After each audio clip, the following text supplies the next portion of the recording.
Hi ಎಲ್ಲರಿಗೂ ನಮಸ್ಕಾರ. So ಐಫೋನಲ್ಲಿ lock screen ಮೇಲೆ ನಿಮ್ಮ ಒಂದು ಸ್ಕ್ರೀನ್ ಮೇಲೆ ನಿಮ್ಮ ನೇಮನ್ನು ಅಥವಾ ನಿಮಗೆ ನೀವು ಇಷ್ಟಪಡುವಂಥ ಒಂದು ನೇಮನ್ನು ಸ್ಕ್ರೀನ್ ಮೇಲೆ ಯಾವ ಥರ ಕೂಡಿಸ್ಬೇಕಂತ ಈ ಒಂದು ವಿಡಿಯೋದಲ್ಲಿ ತಿಳಿಸ್ಕೊಡ್ತೇನೆ. ಮೊದಲನೇದಾಗಿ ಮೆನ್ಯೂನ ಓಪನ್ ಮಾಡಿ, ಇಲ್ಲಿ ಫೋಕಸ್ ಅಂತ ಒಂದು ಆಪ್ಷನ್ ಇದೆ. ಈ ಒಂದು ಫೋಕಸ್ ಮೇಲೆ ಕ್ಲಿಕ್ ಮಾಡಿ, ಲಾಂಗ್ ಪ್ರೆಸ್ ಮಾಡಿದ್ರೆ ನಿಮಗೆ ಕೆಳಗಡೆ ಇಲ್ಲಿ ನ್ಯೂ ಫೋಕಸ್ ಅಂತ ಆಪ್ಷನ್ ಇದೆ. ಈ ಒಂದು ನ್ಯೂ ಫೋಕಸ್ ಮೇಲೆ ಕ್ಲಿಕ್ ಮಾಡಿಕೊಂಡು ಇಲ್ಲಿ ಕಸ್ಟಮ್ಸ್ ಅಂತ ಆಪ್ಷನ್ ಇದೆಯಲ್ಲ, ಈ ಒಂದು ಕಸ್ಟಮ್ಸ್ ಮೇಲೆ ಕ್ಲಿಕ್ ಮಾಡಿ.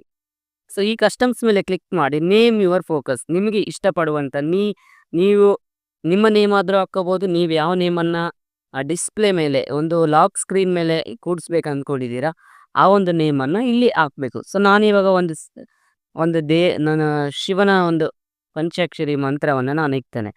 ನೀವು ನಿಮ್ಮ ನೇಮನ್ನು ಇಡ್ಬೋದು.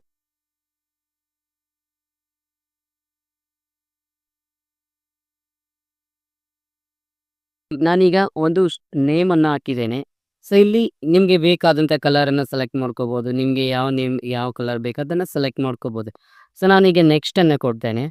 ಸೊ ನೆಕ್ಸ್ಟ್ ಕೊಟ್ಟ ನಂತರ ನಿಮಗೆ ಈ ಥರ ಕಸ್ಟಮೈಸ್ ಫೋಕಸ್ ಅಂತ ಬರುತ್ತೆ. ಇಲ್ಲಿ ಏನು ಕ್ಲಿಕ್ ಮಾಡ್ದೇನೆ ಜಸ್ಟ್ ಕಸ್ಟಮೈಸ್ ಫೋಕಸ್ ಮೇಲೆ ಕ್ಲಿಕ್ ಮಾಡಿ. ನಂತರ ನೀವಿಲ್ಲಿ ಯಾವುದೇ ಥರ ಏನು ಓಪನ್ ಮಾಡೋಕ್ಕೆ ಹೋಗ್ಬೇಡಿ. ಇದನ್ನು ಜಸ್ಟ್ ಹಾಗೆ ಇದನ್ನು ಬ್ಯಾಕ್ ಬನ್ನಿ. ಸೊ ಬ್ಯಾಕ್ ಬಂದು ಮತ್ತೆ ಸ್ಕ್ರೀನನ್ನು ಎಳೆಯಿರಿ. ಸೊ ಎಲ್ಲದೇ ಇಲ್ಲಿ ಫೋಕಸ್ ಅಂತ ಆಪ್ಷನ್ ಇದೆ, ಈ ಒಂದು ಫೋಕಸ್ ಮೇಲೆ ಲಾಂಗ್ ಪ್ರೆಸ್ ಮಾಡಿ. ಸೊ ಲಾಂಗ್ ಪ್ರೆಸ್ ಮಾಡಿ ಈ ಒಂದು ನಾವೇನು ನೇಮ್ ಹಾಕಿದ್ದೇವೆ ಈ ಒಂದು ನೇಮ್ ಮೇಲೆ ಕ್ಲಿಕ್ ಮಾಡಿ. ಸೊ ಈ ಒಂದು ನೇಮನ್ನು ಕ್ಲಿಕ್ ಮಾಡಿಕೊಂಡ ಮೇಲೆ ನೋಡಿ ಈಗ ಲಾಕ್ ಸ್ಕ್ರೀನ್ ಮೇಲೆ ಅದೇ ನೇಮ್ ಕೂಡ ಇರುತ್ತೆ.